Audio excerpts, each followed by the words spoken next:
Bismillahirrahmanirrahim. Hörmətli Quran sevənlər, hər birinizi Allahın salamı ilə salamlayıram. Esselamu aleykum və rahmetullah. Bizə tez-tez verilən suallardan da biri Quran-ı Kərimə qulaq asmaq istəyirəm. Hansı qariyə qulaq asım sualdır. Bu suala cavab verməmişdən öncə bu məsələni bir neçə hissəyə bölmək istərdim. Əgər bir nəfər yeni öyrənən bir tələbədirsə, tutaq ki, məsələn, hərfləri öyrənib, təcvidi öyrənib, indi Quran-ı Kərimə qulaq asıb oxumaq istəyir. Yəni, Quran-ı Kərimi önünə qoyub, hər hansı bir qariyə qulaq asıb, onun üzərindən oxumaq istəyir.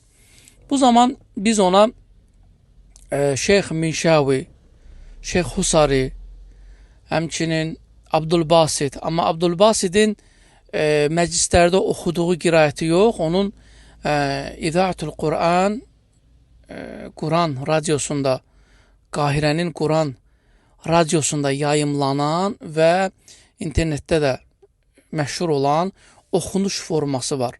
Onu tövsiyə edərdik. Minşavi, Husari, Abdülbasit, Basvar və bu cür qariləri tövsiyə edərdik. Lakin adam qari təkrarlamaq istəyirsə, məsələn, Quran hafizidir və hər hansı bir surəni bilirsə, o zaman başqa qariləri tövsiyə edərdik. Hər hansı bir, məsələn, qarini götürüb onunla təkrarlaya bilər. Amma bu kimlərə aiddir? Təcvid əhkamları gözəl bir şəkildə bilənlərə aiddir.